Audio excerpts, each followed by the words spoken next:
dal leen ak jàmm mbokk internet bpactu.com ñoo ngi leen di nuyu bu baax a baax di leen jaajëfal tey jeudi 13 janvier 2022 ñu fas yéene ñëwaat ak yéen ci seen xibaar revue de presse ba tax na dañ koy daal di ubbi xët di njëkk yi nekk ci journal l'Observateur mu daal di xëy di fësal ci xëtam gu njëkk professeur Seydi bañ ko gëjee dégg nag mu wax yàgg na lool waaye lii nii di jàngoroy coronavirus musu cee noppi benn yoon ba tax na nag mi ngi alerté bu baax a baax ñu jàpp ni antibiotique bi boo ci abusé rek bu jàngoroy coronavirus bi nekkoon sa yaram day daal di deñ wala feebar bi nga xamante ni moom moo tax askan bi léegi ku la woo téléphone rek nee na la damaa feebar wala damaa entré hôpital nañ moytu di abusé bu baax a baax ci li nga xamante ni moom moo di antibiotique yi ndax mën na am yeneen conséquence ci ginnaaw ba tey ci biir journal l'Observateur buñ ci daal di descendre ak yéen ca tribunal de Dakar la ci daal di jàll mu daal di fësal nag benn marié nee nañu ba muy takk jabar dafa réuni woon lool ba tax na nag ba mu jugee ca xew ba dafa daal di dem sàcc lu toll ci 120 robe la daal di sàcc ngir mën a relancer li nga xamante ni moom moo di commerce am waaye nag booba béy wér na muus ndax ba mu koy sàcc dafa mel ni wàcc na fa ay trace ba jamono ji ñuy waxee yéen daal ma ngay layoo ci sàcc googee li nga xamante ni nag moom moo di wàllum campagne électorale bu 23 janvier incha allah. campagne bi jamono ji nag moom tàmbale na jafe-jafe yi Barthélémy Diaz saa yu ñu xëyee rek ñoo ngi koy gis muy fësalaat li nga xamante ni moom moo di ay plan am waaye 6 axes yi nga xamante ni teg na ko ak centaine de proposition yu mu am ngir proposer ko askan bi yewoo ci diwaanu Dakar Farba Ngom nag ma ngay déchaîné wu ci ministre de la justice ndax jàpp na ni daal lu bari bu ñu nee ji ku jig njaag rek moom mooy njaag bu ko defee ñu daal di jàll yéen ci journalu populaire ci xëtam gu njëkk gën mu daal di ñëwaat ak ñun ba tey ci élection locale ak violence yi nga xamante ni moom moo ci tàmbalee gis nañu nag partisan wu Serigne Mboup yi ñu gaañoon affrontement yi amoon diggante yow UCS bu Mbàkke plusieurs blessés daal dina fay amee ca diwaanu camp boobee ca diwaanu Kaolack Serigne Mboup daal dinay tàppe fort nag nee na dafa jot mu daal di dakk te partisan yi nii ñi nga xamante ni gaañ nañ leen dina poursuivre en justice ñi nga xamante ne ñoo nekk ci ginnaaw attaque yooyee ba tax na nag jàpp na ni waa Benno Bokk Yaakaar ñoom ñoo ko daal di orchestré procureur bu Kaolack daal di koy feelu ni ko Serigne Mboup daal dinay ubbi ab enquête ba nga xamante ni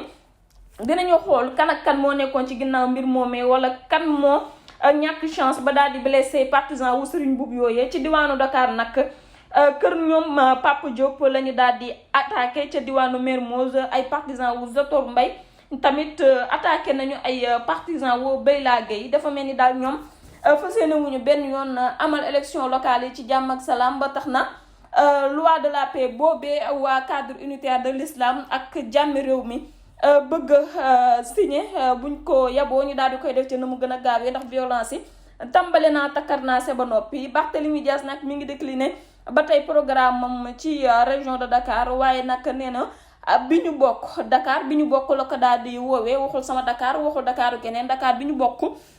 boobu la ñëw daal di koy tëral ci élection locale yi Bougane Gueye Dany fësal na tamit ay ambition ca diwaanu Mermoz Sacré-Cœur bi Barthélémy Diaz yoroon nee na nag pour lutter contre li nga xamante ni moom mooy précarité bi il faut que ñu daal di agir ci li nga xamante ni moom moo di mbirum bien-être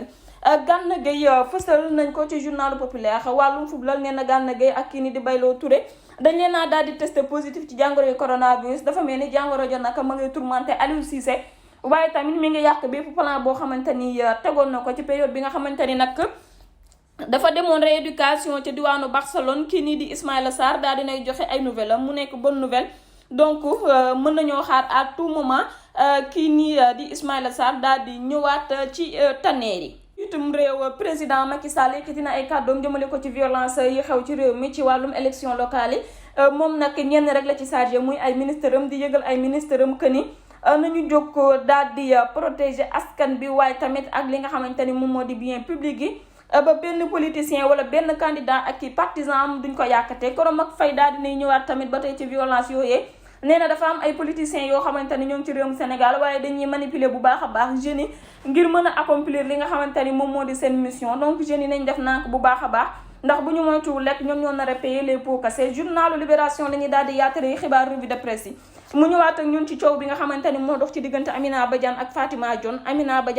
Dione comme niñ ko gisee rek seen coow kenn dootu leen ko nettali Amina Badiane moom nag kii nii di Fatima Dione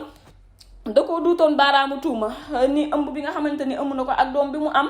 foofu noonu lañ ko violé woon ca wetam ginnaaw ba mu leen jëlee woon yóbbu leen ca diwaanu Radisson. Scandale ba nag brigade des mœurs daal dina ci dugal loxoom dugg ci digg podium ba di ca fecc. Amina Badiane ak képp koo xamante ni responsable nga ci comité d'organisation bi rek jamono ji ñu ngi lay cuisiner de la entendre. Fatima Dione ak yeneen ancienne miss yi nekkoon ñi nga xamante ni ñëpp jaar nañ ci commission boobee daal di nañuy jaar ci loxol enquêteurs yi ñu auditionné leen ku ci nekk ñu daal di déglu bi nga xamante ni moom moo di seen version des faits. mbir mi final nag ba xam dinañu arrêté Amina Badiane ba xam mbir mi dafay yam dinañ ci daal di dellu siwaat ci journalu Libération la une de tous les journaux élection locale yi la ba tey jii nii ku ci nekk daal yang sa coin di def li nga xamante ni moom moo di sama nin ba tax na journal Libération fësal na ci Ousmane Sonko nee na moom guerre bi coow li diggante yow la Benno Bokk Yaakaar ak Macky Sall. Barthélémy Dias nag moom nee na day engagé wu pour def Dakar beneen ville boo xamante ne bu bees tàq lay doon te du manqué dara. Abdoulaye Diouf Sarr nee na dinañu def seen bépp effort ba mën a réussir seen mission ci biir Dakar. Soham Wardini nee na nag Kaolack aujourd'hui kenn xàmmeetu lan mooy région de Kaolack. Birame Souleye fësal nañ ko, Jean-Pierre Senghor fësal nañ ko ak ñeneen ñoo xamante ne ñoo ngi amal seen ay campagne. mort suspect d'un talibé ca diwaanu Lansar, benn talibé boo xamante ni nag dafa ñàkkoon bakkanam ca diwaanu Lansar. ginnaaw ba mu ñàkkee bakkanam nag laataa ñu koy jébal boroom amoon nañ ci benn autopsie bi pour firndeel ba xam mort naturelle la wala mort bi dafa am leneen lu làqatu ci ginnaawam. autopsie ba nag daal dinay weddi sëriñu daara ba ndax nee nañu ay coup mortel la moom moo tax taaliba boobee daal di fiy bàyyeeku maanaam daal dañ koo dóor di ko dóor ba mu daal di ñàkk bakkanam. juróom-ñaari pêcheurs yoo xamante ne réeroon nañu ci diwaanu Elinkine porté disparu depuis 30 jours 1 mois ferme. ba tey mënuñu fexe ba daal di leen di tëj bët. bu ñu jàllee ca diwaanu Saly ci journalu Libération nee na hôtel boobee ñu wooy royaume de Sadi moom nag benn vol bu mystérieux moo fa amoon takk dari di ko topp ba daal di jàll ca diwaanu Saint-Louis. dafa mel ni daal ki def mbir ma jamono ji ca diwaanu Saint-Louis la yeewoo dëkku ndar-ndar ya. ñu daal di ñëw nag yéen ci li nga xamante ni moom moo di sport ñu ñëw ubbee ko ak li nga xamante ni moom moo di journalu Record mu daal di ñëw ak ñun nag ci Kalidou Koulibaly ki nga xamante ni moom moo ñuy solal suñu brassard.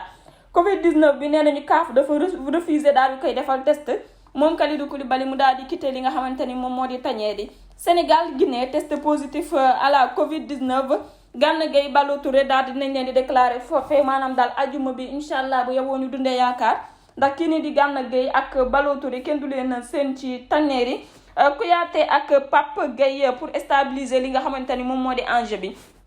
Saliou Cissé, Pape Matar ak Nampalis ñoom nag ñoo ngi leen di xaarandi tey jii di espérer rek ñu ñëw ci jàmm daal di ñuy jàppale ci li nga xamante ni moom moo di match boobu nekk match de tous les dangers ndax diggante Sénégal ak Guinée warul nekk match bu yomb. ba tey ci CAN 2021 bi phase poule Gambie daal di nay suspendre bu baax a baax waa Mauritanie, Cameroun ak Cap-Vert. ñoom tamit nag vers les 8e de finale la ñu wax ñu daal di koy tëjee ràpp ak li nga xamante ni moom moo di journalu suñu làmb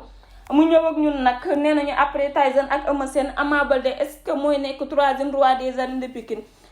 kay bu fekkante ni Modou Lo bàyyi na ko ci déedéet bu fekkante ni Modou Lo bàyyiwu ko ci ba tax na daal moom li nga xamante ni moo di résultat bi wasu làmb ji rek lañ koy mën a xamal yi en tout cas lu ci wér woon mooy